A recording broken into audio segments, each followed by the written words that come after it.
बिस्मिल्लाहिर्रहमानिर्रहीम। अस्सलामु अलैकुम वरहमतुल्लाहि वबरकातुहू। कैसे हो आप सब? उम्मीद है आप सब खैर आफियत से होंगे। अल्लाह पाक आप सबको अपने हिफ्ज़ व अमान में रखे।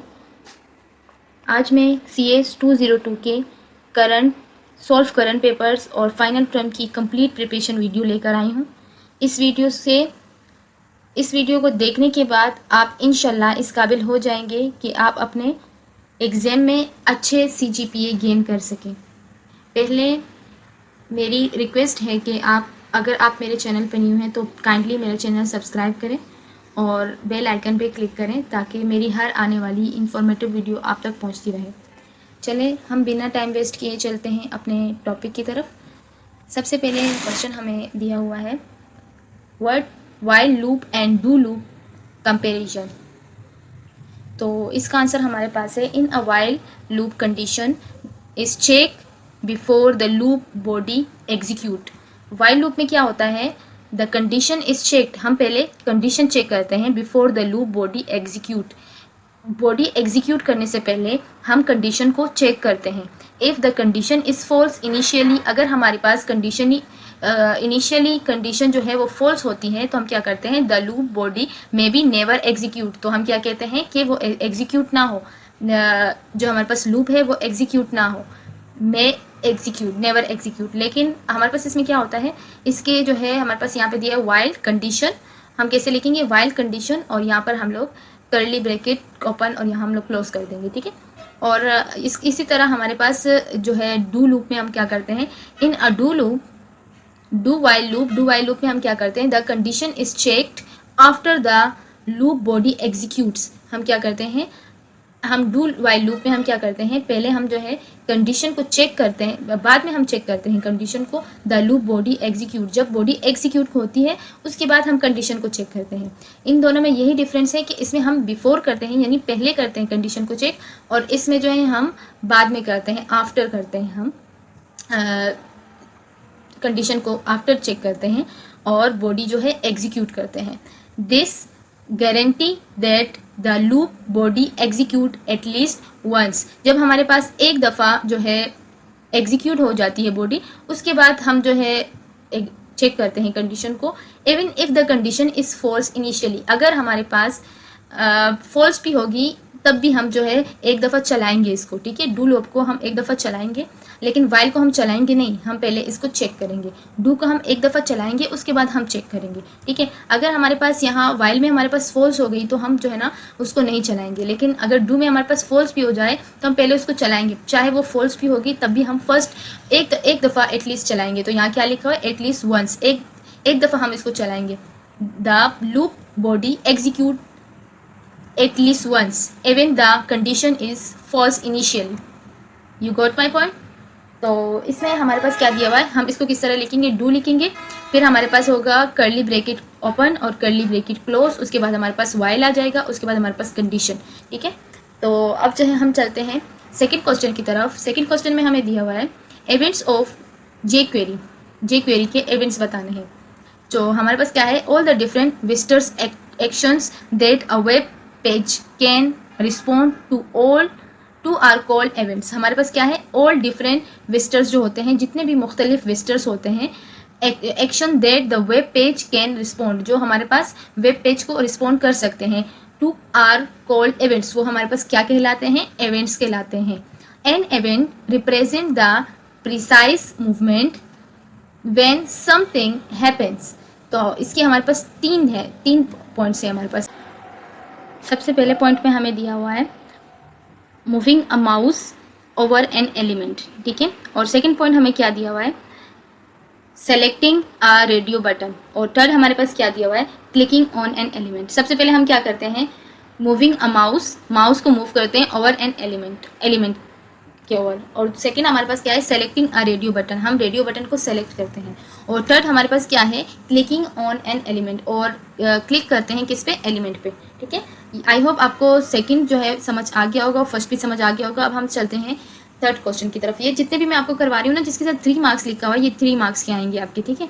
आपके जो है शॉर्ट में आएंगे। जो शॉर्ट के हैं वो भी मैंने आपको सॉल्व करके दिए हैं, जो लॉन्ग के हैं वो भी किए हैं इंशाल्लाह, वो भी आपको समझाऊंगी। चलें अब हम चलते हैं तीसरे वीडियो की क्वेश्चन की तरफ। तीसरे में हमें क्या बोल रहे हैं, वीडियो फॉर्मेट। हमें वीडियो फॉर्मेट बताने हैं। वीडियो फॉर्मेट हमारे पास 3 टाइप्स होती हैं इनकी। एक हमारे पास है OGG और दूसरा हमारे पास क्या है .webm और तीसरा हमारे पास क्या है .mp4। एक हमारे पास .OGG है और दूसरा हमारे पास क्या है .webm और तीसरा हमारे पास क्या है .mp4 सॉरी। ये हमारे पास है वीडियो फॉर्मेट की, ठीक है। और ऑडियो की हमारे पास है .wave और सेकंड हमारे पास है .ogg और तीसरा हमारे पास क्या है .mp3। अब हमने क्या डिफरेंस देखना है इसके, ऑडियो और वीडियो, ऑडियो फॉर्मेट और वीडियो फॉर्मेट इस तरह भी आ सकते हैं, different between audio and video format. तो आपने जो है ना ऑडियो में ऑडियो के लिख लेने हैं और वीडियो में आपने वीडियो के लिखने हैं, ठीक है। ऑडियो में और वीडियो में समझो एक ही जैसे हैं, बस सिर्फ इसमें वेव है और इसमें क्या है वेब एम है, और इसमें जो है MP3 है ऑडियो में और इसमें वीडियो में हमारे पास MP4 चलती है, ठीक है। और इसमें भी ऑग है और इसमें भी ऑग है, ठीक है। और ऑग सेम ही है। आई होप आपको ये दोनों भी समझ आ गए होंगे। अब हम चलते हैं क्वेश्चन नंबर 4 की तरफ। ये हमारे पास क्या दिया हुआ है, ट्राइवर्सिंग अप DOM। ट्राइवर्सिंग अप DOM में हमारे पास क्या आ जाएगा, सबसे पहले हमारे पास आएगा 3 useful jQuery method for traversing up the DOM trees are. हमारे पास 3 तरह के होते हैं ट्रीज, ठीक है, DOM में। सबसे पहले हमारे पास क्या होता है, सबसे पहले वाला जो होता है वो हमारे पास होता है पेरेंट, और सेकेंड वाला हमारे पास क्या होता है पेरेंट्स, और थर्ड वाला हमारे पास क्या होता है पेरेंट्स यूनिट, ठीक है। 3 तरह के होते हैं हमारे पास। तो jQuery में 3 तरह के यूज़ होते हैं method transacting up the DOM trees are. सबसे पहले हमारे पास कौन सा होता है पेरेंट होता है, सेकंड क्या होता है पेरेंट्स होता है, और थर्ड क्या होता है पेरेंट्स यूनिट होता है। और ये जो है हमारे पास यहाँ पर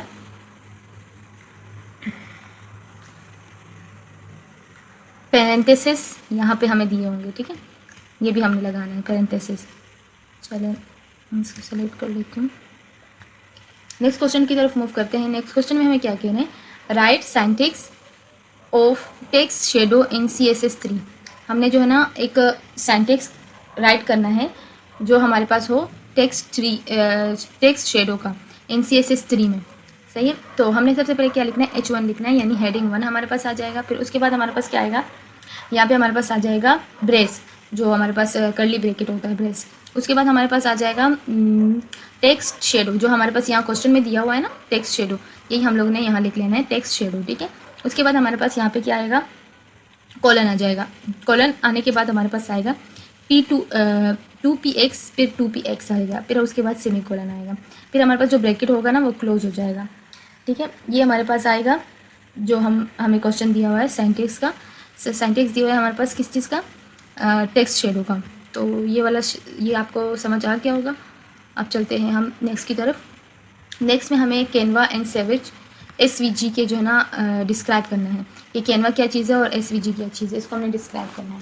तो ये जो है ना सबसे पहले मैं आपको ये बता दूं कि ये जो है मुझे कैसे आया था ये सवाल। मुझे जो है ना इसके पूरे पॉइंट्स लिखे हुए थे, कैनवा के भी सारे पॉइंट लिखे हुए थे और SVG के भी लिखे हुए थे।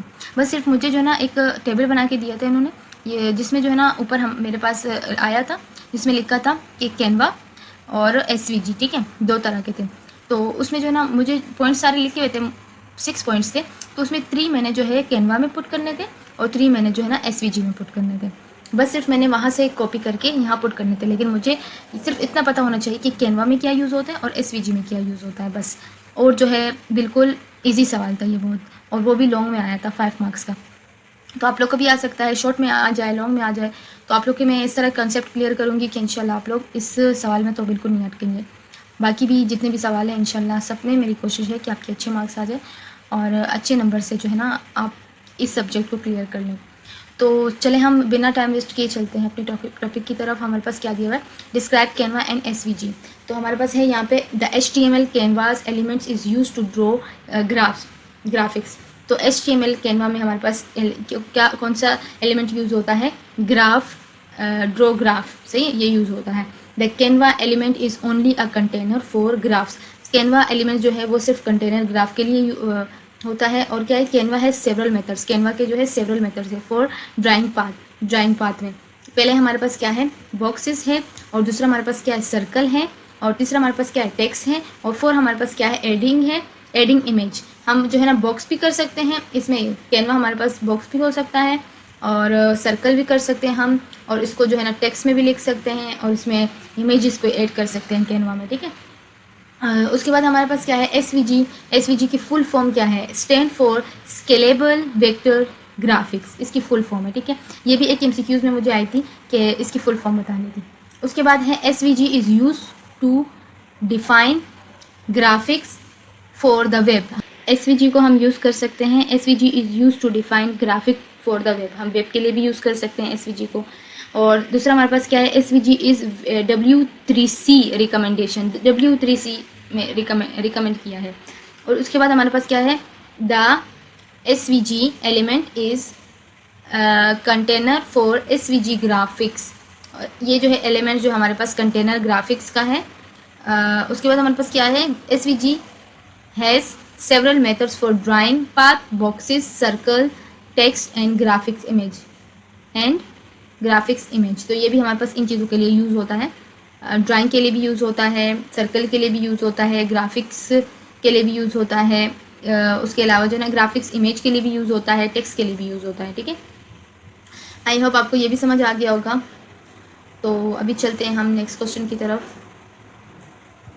नेक्स्ट क्वेश्चन में हमें क्या कह रहे हैं, right the code for round corner. हमने एक कोड क्रिएट करना है जो राउंड कॉर्नर का होगा, ठीक है। हमने जो है ना एक इसकी जो है, पहले मैं आप लोग को इसकी इमेज दिखा देती हूँ, आप लोगों ने किस तरह की इमेज जो है, ये जब हम लोग कोड क्रिएट करेंगे ना, ये कोड जब हम लिखेंगे तो किस तरह की इमेज बन जाएगी, तो इस तरह की इमेज बनेगी। ये देखें, राउंड कॉर्नर की इमेज होगी, ठीक है। इसको मैं थोड़ा जूम कर लेती हूँ। इस तरह की इमेज होगी, मैंने आपके लिए निकाली ताकि आप लोग को अच्छे से समझ आए। अच्छा, राउंड कॉर्नर हमारे पास क्या होगा, राउंड कॉर्नर, और इसकी जो है, चलें हम चलते हैं अब कोड की तरफ। तो हमारे पास क्या है, हैश हम लगाएंगे, फिर आर लगाएंगे, ठीक है। आर लगाने के बाद हम लगाएंगे कॉर्नर्स, ठीक है। कॉर्नर्स लगाने के बाद हम क्या लगाएंगे, कॉर्नर्स लगाने के बाद हम ब्रेस लगाएंगे, ब्रेस लगाने के बाद हमारे पास हमने क्या क्रिएट करना है, हमने एक बॉर्डर रेडियस हम जो है ना वो 25 कम रखेंगे, ठीक है, 25 px। फिर हमारे पास क्या आ जाएगा, सेमीकोलन आ जाएगा। उसके बाद हमारे पास आएगा बैकग्राउंड। इसका बैकग्राउंड कैसे होना चाहिए, आप लोग को ये नज़र आ रहा है किस तरह का बैकग्राउंड है इसका, बैकग्राउंड इसका है ब्राउन कलर का, ठीक है। तो हम क्या करेंगे, हमने जो है ना ब्राउन कलर का बैकग्राउंड लिया। उसके बाद हम क्या करेंगे, पैडिंग हमारे पास क्या है 20 px, हमारे पास पैडिंग इसकी 20 px होगी, और यहाँ पे हम सेमीकोलन लगा लेंगे। उसके बाद हमारे पास क्या है, विड्थ हमारे पास 200 होगी, ठीक है, 200 px लगा लेंगे। उसके बाद हमारे पास सेमीकोलन आ जाएगा। उसके बाद हमारे पास हाइट होगी, हाइट इसकी कितनी होगी, 150 px आ जाएगी, 150 इसकी हाइट होगी, ठीक है। आई होप आप लोग को ये भी समझ आ गया होगा। उसके बाद हमने जो है ना ये जो हमारे पास दिया हुआ है ब्रेस कर्ली ब्रैकेट, इसको हम क्लोज कर देंगे। यहाँ हमने ओपन किया था और यहाँ हमने जो है ना इसको क्लोज कर दिया, ठीक है। आप लोग को ये भी समझ आ गया होगा। अब जो है हम चलते हैं नेक्स्ट की तरफ। नेक्स्ट में हमें क्या कह रहे हैं, नेक्स्ट क्वेश्चन में हमें कह रहे हैं continue and break Java comparison. हमने क्या करना है, कंटिन्यू और ब्रेक जावास्क्रिप्ट जो है ना उसमें इसकी कंपेरिजन करनी है, ठीक है, कंपेयर करना है कि इन दोनों में क्या डिफरेंस है। तो हमारे पास ये सबसे पहले दिया हुआ है, the continue statement is used to skip the current iterations of for a loop and continue with the text iteration sorry. हमने क्या करना है, कंटिन्यू में हमारे पास क्या होता है, the continue statement is used, हमारे पास कंटिन्यू स्टेटमेंट यूज़ होती है टू स्किप करने के लिए द करंट इरिटेशंस को स्किप करने के लिए of a loop and continue with the next iterations. पहली जो करंट इटरेशन होती है ना, जो पहले इटरेशंस होती है उसको हमने क्या करना है, स्किप करना है, ठीक है। उसके बाद हमने क्या करना है, नेक्स्ट को जो है ना हमने कंटिन्यू करना है। ये हमारे पास कंटिन्यू स्टेटमेंट में होती है।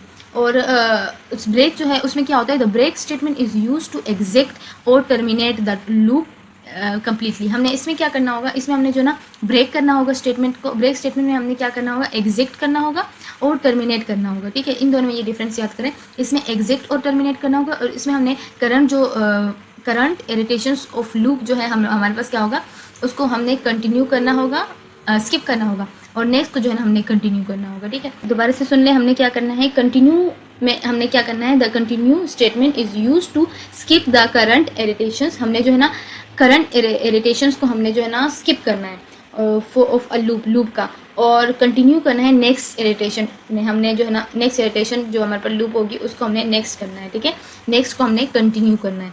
फर्स्ट वाले को हम क्या करेंगे, जो हमारे पास करंट दी होगी, जो पुरानी होगी, उसको हम स्किप कर देंगे, और नेक्स्ट जो है ना हमारे पास हम नेक्स्ट को कंटिन्यू कर लेंगे। बस सिंपल वर्ड्स में यही समझ लें। और ब्रेक में हमने क्या करना होगा, हमने यूज़ करना होगा एग्जैक्ट और टर्मिनेट्स द लूप कम्प्लीटली। इसमें हमने एग्जैक्ट भी करना है और टर्मिनेट भी करना है, ठीक है, लूप को। और both continue and break can be use for while and do while loop. हमने जो है ना ये जो हमारे पास दो दिए हैं, कंटिन्यू दिया हुआ है और एक ब्रेक दिया हुआ है, ठीक है। इन दोनों को जो है हम यूज़ कर सकते हैं, फॉर लूप में भी कर सकते हैं, ठीक है, वाइल लूप में भी कर सकते हैं, और डू वाइल लूप में, तीनों में इस्तेमाल कर सकते हैं। तो हम जो है ना एक जो ना हमने एग्जांपल लिए कि फॉर में हमने कैसे यूज़ करनी है। तो फॉर में हमने कैसे यूज़ करना है, फॉर लिखेंगे, फिर लेट लिखेंगे, फिर हमारे पास आई आ जाएगा, फिर इसके बाद इस तरह का हमारे पास ये इस तरह का कोड क्रिएट हम करेंगे, इज इक्वल टू 0 आ जाएगा। फिर हमारे पास क्या है, यहाँ पे हमारे पास दिया हुआ है सेमी कॉलन, ठीक है। उसके बाद आई आ गया, उसके बाद ग्रेटर देन 5 आ गया, फिर हमारे पास क्या आएगा, सेमी कॉलन, फिर आई प्लस प्लस आ जाएगा, ठीक है। फिर हमारे पास आएगा जो हमारे पास ब्रैकेट होगा क्लोज हो जाएगा, उसके बाद हमारे पास ब्रेस ओपन होगा, और यहाँ पे हम इफ़ लिखेंगे, इफ़ के बाद हमारे पास आई, फिर जो है ना हमारे पास 3 दफ़ा इज इक्वल टू के साइन आ जाएंगे और 2 आ जाएगा, फिर हमारे पास ब्रैकेट ऑफ हो जाएगा, फिर कर्ली ब्रैकेट जो है ओपन करेंगे, फिर हम जो है ना कंटिन्यू करेंगे इसको, ठीक है। कंटिन्यू करने के बाद हम जो है ना ब्रैकेट को क्लोज कर देंगे, फिर हमारे पास कंसोल करेंगे आई को, कंसोल करेंगे आई को, फिर हमारे पास if I is equal to जो हमारे पास 3 दफ़ा होते हैं ना, उसको हम लोग जो है ना थ्री कर देंगे, फिर हमारे पास यहाँ पर ब्रेक हो जाएगा, और यहाँ पे हमारे पास सेमीकोलन आ जाएगा, और यहाँ पे जो है ना हम जो है ना इसको ब्रैकेट को जो है क्लोज कर देंगे।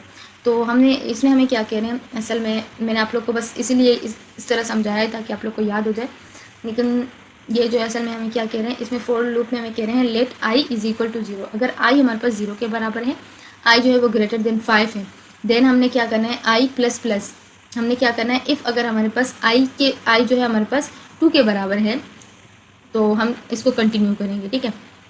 अगर हमारे पास 2 के बराबर नहीं होगा, सॉरी, अगर 2 के बराबर है तो हमने इसको कंटिन्यू करना है, और कंसोल को हमने आई दे देना है, ठीक है, यानी आई को प्रिंट करना है हमने। और अगर हमारे पास आई जो है वो 3 के बराबर हुआ, अगर आई 3 के बराबर हुआ तो हमने इसको ब्रेक कर देना है। बस इस कोड में सिर्फ इतना ही बता रहे हैं, और कुछ भी नहीं है इसमें इतना खास, लेकिन मैंने आप लोग को इसलिए डीपली समझाया ताकि आप लोग को याद हो जाए। और अब चलो अब हम चलते हैं नेक्स्ट की तरफ। नेक्स्ट में हमें क्या कह रहे हैं, why do we need XML DDT explain briefly. हम जो है हमें क्यों ज़रूरत होती है उसकी XML की और DDT की, सही, XML DDT की क्यों ज़रूरत होती है, इसको ब्रीफली एक्सप्लेन करें। तो हमारे पास क्या है, XML DDT which stand for data driven testing. इसकी स्टैंड फॉर हमारे पास, यानी इसकी फुल फॉर्म हमारे पास है, DDT की हमारे पास फुल फॉर्म है डेटा ड्राइवन टेस्टिंग, ठीक है। It is a technique used in software testing where test data is separated from the test script and stored in external data source, often in XML format। हमारे पास क्या है, हमें ये कह रहे हैं कि XML और XML DDT जो है उसकी फुल फॉर्म हमारे पास है डेटा ड्राइवन टेस्टिंग, और ये हमारे पास क्या है, एक टेक्निक है जो यूज़ होती है किस चीज़ में, सॉफ्टवेयर टेस्टिंग में, वेयर टेस्ट डेटा, जो टेस्ट हमारे पास डेटा इज सेपरेटेड, डेटा को सेपरेट करता है फ्रॉम द टेस्ट स्क्रिप्ट से स्क्रिप्ट में, एंड स्टोर करता है, स्टोर इन एक्सटर्नल डेटा को स्टोर करता है, डेटा सोर्स एक्सटर्नल डेटा को जो है ना स्टोर करता है, ऑफन द इन XML में, ठीक है, XML फॉर्मेट में। उसके बाद हमारे पास यहाँ पे इसके जो है ना uses to achieve given goals, ठीक है। हमारे पास इसमें है सेपरेशन ऑफ कंसर्न, दूसरा हमारे पास क्या है, डिसेबल्स टेस्ट स्क्रिप्ट, और तीसरा हमारे पास है स्केलेबिलिटीज, और 4 हमारे पास है डेटा इंटीग्रिटी, ठीक है। ये हमारे पास 4 इसके पॉइंट्स है।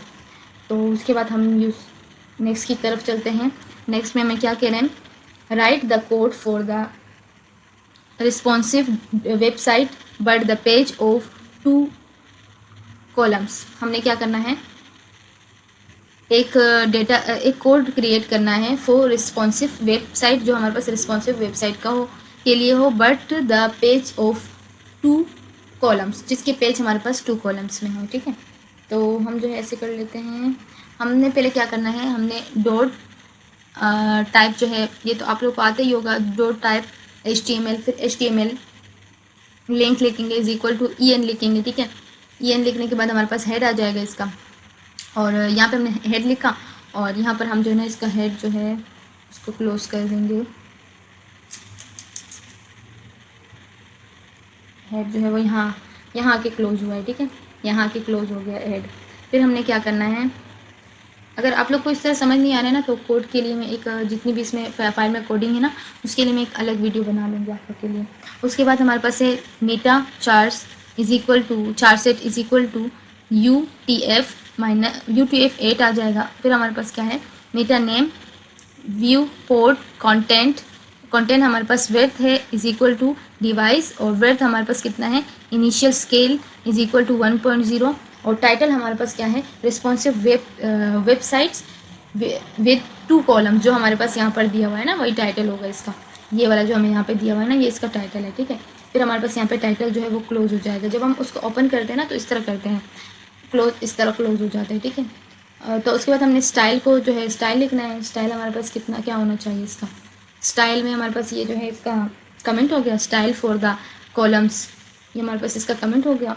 तो उसके बाद हमारे पास क्या है, डॉट कंटेनर, उसके बाद हमारे पास यहाँ पे ब्रेसेस आ जाएंगे, मैक्स विड्थ हमारे पास कितना है 1200 px, और मार्जिन हमारे पास आ जाएगा 0 ऑटो, और पैडिंग हमारे पास आ जाएगा 020 px, और डिस्प्ले हमारे पास आ जाएगा फ्लेक्स, और फ्लेक्स वेब आ जाएगा। उसके बाद हमने जो है ना इसका ब्रैकेट क्लोज करना है। उसके बाद हम जो है ना कॉलम का लगाएंगे इस तरह, और कॉलम के लगाने के बाद हम जो है ना कॉलम के साइज़ के जो जितने भी हैं वो लिखेंगे। जैसे वेट इसका क्या है, वेट इसका 50% आएगा, और पैडिंग इसका 20 px आएगा, और बॉक्स साइज़ जो है हमारे पास इसका बॉर्डर बॉक्स आ जाएगा इसका। उसके बाद हमने जो है ना इसका कमेंट लिखना है रिस्पॉन्सिव स्टाइल का।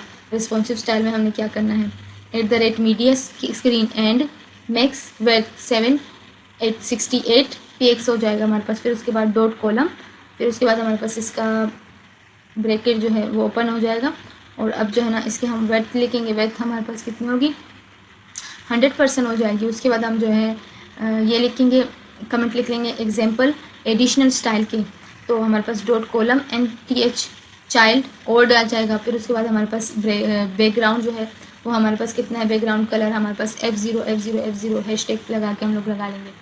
जो है ये कलर की जो है वो है कोड है, ठीक है, जो हमने कलर लगाना है उसका कोड है। फिर हमारे पास क्या है, डॉट कॉलम नेट NTH हमारे पास चाइल्ड इवेंट, इसका हमारे पास क्या है बैकग्राउंड कलर, इसका हमारे पास E0 आ जाएगा। ये भी कलर है, कलर के नाम है, ठीक है, कलर का कोड है। जिस तरह हमारे नेल्स पॉलिश जो होती हैं या हमारी जो है लिपस्टिक वगैरह होती है, गर्ल्स के लिए बता रही हूँ, उनके जैसे कोड होते हैं, नंबर होते हैं, उसी तरह कोड इसमें भी जो है कलर्स में भी जो है ना उनके अपने नंबर्स होते हैं, ठीक है। तो ये जो है इनके नंबर्स के जो कोड होते हैं ना ये हम लिखने होते हैं। हर कलर का जो है ना एक कोड होता है, तो ये जो है इस नंबर जो इनका होता है, ये जो है ये बैकग्राउंड का कलर जो है उसका कोड ये रहा, और ये भी बैकग्राउंड का कलर है, ये इसका कोड ये रहा। उसके बाद हमने क्या करना है, स्टाइल जो है उसको क्लोज कर देंगे, फिर हेड को क्लोज कर देंगे, फिर अभी बॉडी ओपन होगी, ठीक है।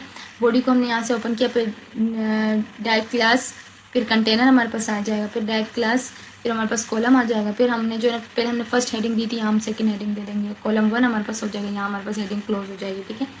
H हमारे पास क्लोज हो जाएगा। फिर हमने पैराग्राफ लिखना है तो हम P लिखेंगे, this is the content of column 1, तो हम लोग जो है ना यहाँ P को क्लोज कर देंगे। फिर हमारे पास डेव आ जाएगा, यहाँ पे हमारे पास क्लोज हो जाएगा यहाँ। फिर उसके बाद डेव यहाँ ओपन होगा, क्लास लिखेंगे, फिर उसके बाद कॉलम लिख लेंगे।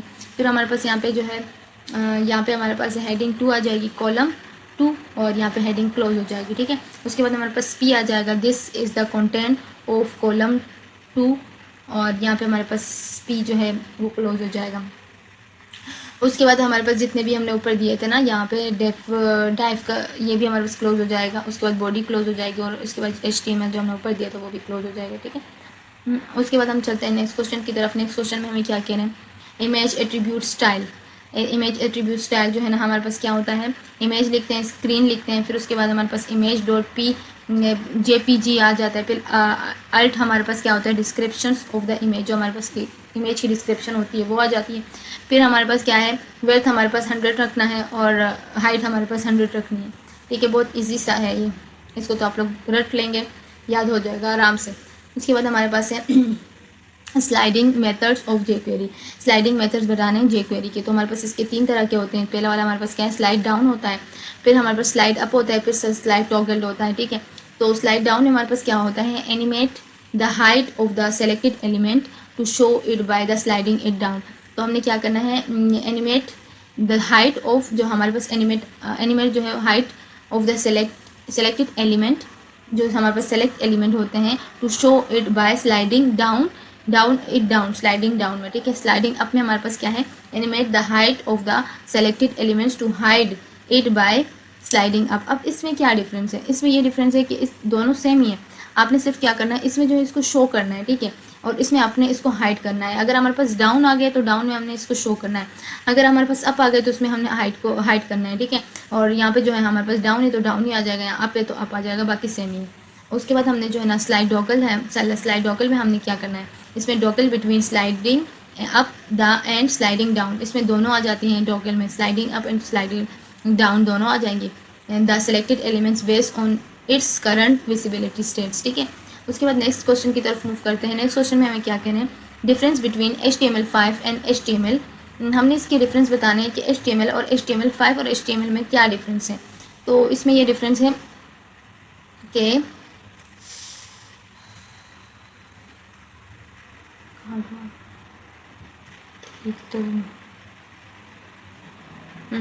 HTML5 is the latest version of the HTML। HTML5 जो है ना वो इसका लेटेस्ट वर्जन है। ठीक है, जो अभी आया है, HTML जो है वो नया है, HTML का नया वर्जन है। ठीक है, HTML की फुल फॉर्म हमारे पास क्या है, हाइपर टेक्स्ट मार्कअप लैंग्वेज, ये भी मुझे MCQs में आई थी। ठीक है, ये इसकी स्टैंडर्ड है। उसके बाद हमारे पास क्या है, here are few difference HTML5 has as compare to HTML। इसकी जो है ना फ्यू डिफरेंस है HTML5 की कंपेयर टू HTML। ठीक है, पहले हमारे पास क्या है, न्यू फीचर्स, HTML5 में न्यू फीचर्स होते हैं, इम्प्रूव सेमेंटिक्स होते हैं। सेमेंटिक्स के बाद होता है native support for media supports, native supports होता है मीडिया का, और इनहेंस फॉर्म्स होते हैं, और कंपेटेबिलिटी विद मोबाइल डिवाइस, और इसमें कंपेटेबिलिटी होती है मोबाइल डिवाइस की के साथ। अब जो है नेक्स्ट क्वेश्चन की तरफ मूव करते हैं। नेक्स्ट क्वेश्चन में हमें क्या कह रहे हैं, right basic structure for HTML5। हमने एक बेसिक स्ट्रक्चर क्रिएट करना है, राइट करना है HTML5 का। ठीक है, तो हमारे पास क्या है, पहले हमारे पास आ जाएगा डॉट टाइप HTML, फिर हमारे पास हेड जो है HTML जो है ना वो यहाँ पर ओपन होगा और यहाँ पर क्लोज लिखेंगे, सही है। फिर हमारे पास यहाँ पे हेड ओपन हो जाएगा और यहाँ पे जो है ना हमारे पास क्लोज हो जाएगा। ठीक है, फिर उसके बाद हमने क्या करना है, मेटा चार्सेट हमारे पास UTF है 8 आ जाएगा। फिर हमारे पास टाइटल हमने एक लिखना है, जिसमें हमने लिखना है title for of the documents, और यहाँ पे हमारे पास टाइटल बंद हो जाएगा। फिर हमने एक बॉडी लिखनी है, सही है, यहाँ पर हमारे पास बॉडी भी बंद हो जाएगी। बॉडी में हमने क्या करना है, कंटेंट ऑफ द डॉक्यूमेंट्स, जो भी डॉक्यूमेंट्स हमें दिया होगा कंटेंट का, हमने वो लिखना है बस। तो आई होप ये भी आपको समझ आ गया होगा अच्छे से। नेक्स्ट क्वेश्चन की तरफ मूव करते हैं, पता नहीं क्या चीज़ है। नेक्स्ट क्वेश्चन में हमें कह रहे हैं what is recursive web design and development. हमने क्या बताना है कि क्या है recursive web design and web design and development, ये क्या चीज़ है। Recursive web design and development refer to the practice of creating websites. ये क्या है, एक क्रिएटिंग वेबसाइट की प्रैक्टिस है, और वेब एप्लीकेशन और वेब एप्लीकेशन की दैट एम्प्लॉय रिकर्सिव और iterative principle in their design and development process to achieve the following goals। इसके कौन कौन से फॉलोइंग गोल्स हैं, इसके जो ना गोल्स हमारे पास पहला है iterative अप्रोच, दूसरा हमारे पास क्या है मॉड्यूलर डिज़ाइन, और तीसरा हमारे पास है डायनेमिक कंटेंट जनरेशन, और 4 हमारे पास है एडेबिलिटीज़ एंड स्केलेबिलिटीज़, और 4 हमारे पास क्या है, 5 हमारे पास है इनहेंस यूज़र एक्सपीरियंस। ठीक है, ये आपने एज इट इज़ याद करना है। इसमें तो पॉइंट्स में क्या समझाना। अब जो है हमारे पास है व्हाट इज़ लोकल स्टोरेज। अब लोकल स्टोरेज हमारे पास क्या चीज़ होती है, with local storage web application can store data locally. हमारे पास जो है ना लोकल स्टोरेज हमारे पास क्या है, वेब एप्लीकेशन है, वेब एप्लीकेशन को हम क्या कर सकते हैं, कैन स्टोर डेटा लोकली, हम लोकली स्टोर कर सकते हैं विद द यूज़र ब्राउज़र, किसमें, यूज़र ब्राउज़र के साथ, बिफोर HTML5 पहले HTML5 application data had B store in cookies. फिर हमारे पास जो पहले हमारे पास HTML5 की जो है ये जो है कुकीज़ में स्टोर होती थी, ठीक है। वीडियो काफ़ी लंबी हो गई है, इसीलिए मैं इसका पार्ट 3 भी बना रही हूँ। तो पार्ट 3 जो है आपने मुकम्मल देखना है, पार्ट 2 के बाद पार्ट 3 भी देखें ताकि आपकी मुकम्मल प्रिपरेशन हो जाए। और हमें जो है अपना फ़ीडबैक ज़रूर दें। इंशाल्लाह अल्लाह आप सबको कामयाब करें। और thanks for watching my video. तब तक अपना बहुत सारा ख्याल रखें और अल्लाह हाफिज़।